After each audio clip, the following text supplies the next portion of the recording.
देखिए जी, एक जमाना था जब मुंबई लार्जर देन लाइफ रहती थी, होती थी। अब लार्जर देन लाइफ सिर्फ भीड़ है। इधर इधर किसी तरह का इंफ्रास्ट्रक्चर नहीं रह गया है।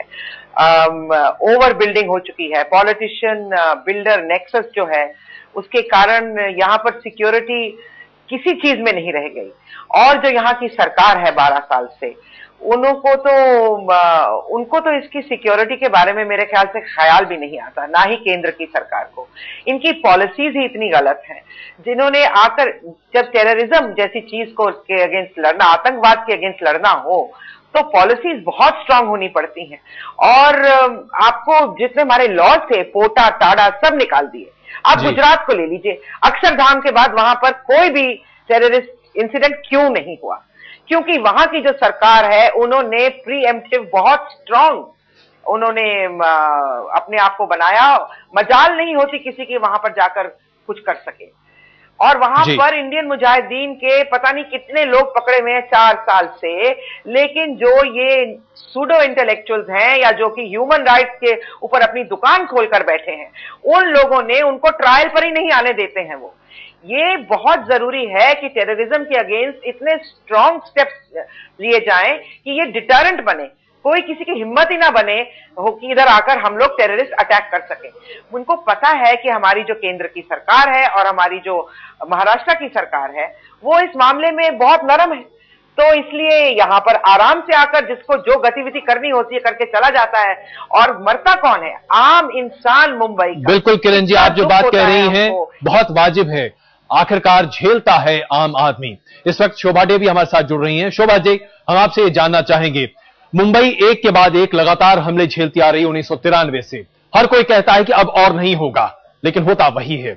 आपको क्या लगता है कि मुंबई कब तक इस तरह से झेलती रहेगी, सहती रहेगी? क्या कहना चाहेंगे आप केंद्र और राज्य सरकार से?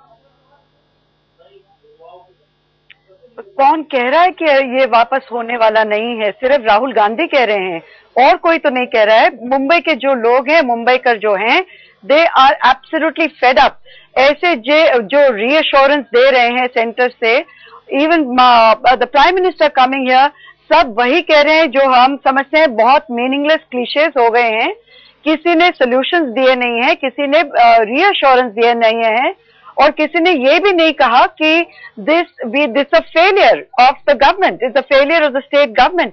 कोई नहीं कह रहा है। It's very easy to blame this one, blame that one, and political parties जो ये खेल खेल रहे हैं, they are playing with the lives of Mumbaikars. One is blaming the other, one is pointing fingers at the other, और over the dead bodies of Mumbaikars ये सब चल रहा है। We do not want this kind of lip service. इतना ही मैं कहना चाहती हूँ। बिल्कुल शोभा जी, अभी कुछ ही देर पहले प्रधानमंत्री मनमोहन सिंह ने मुंबई में आम जनता को संबोधित करते हुए यह कहने की कोशिश की कि घायलों का इलाज चल रहा है, जो लोग हैं उनके प्रति संवेदनाएं व्यक्त की। कहा कि राज्य सरकार और केंद्र सरकार के बीच में तालमेल बहुत अच्छा रहा इस हादसे के वक्त, और अब जांच का मौका है। उस वक्त हमारे साथ 3 हमारे एक्सपर्ट्स मौजूद थे, उनकी राय हमने जाननी चाहिए। हर कोई कह रहा था कि प्रधानमंत्री मनमोहन सिंह से एक मजबूत बयान की उम्मीद थी। अभी आप 3 हमारे साथ मौजूद हैं। शोभा डे आप हमारे साथ मौजूद हैं, किरण खेर हमारे साथ हैं, और स्मृति ईरानी हमारे साथ मौजूद हैं। आप तीनों से मैं जानना चाहता हूं, प्रधानमंत्री मनमोहन सिंह से क्या आपको एक स्ट्रांग बयान की उम्मीद थी? क्या आप ये सुनना चाहते थे अपने कानों से कि अब और नहीं? शोभा जी, सबसे पहले आप।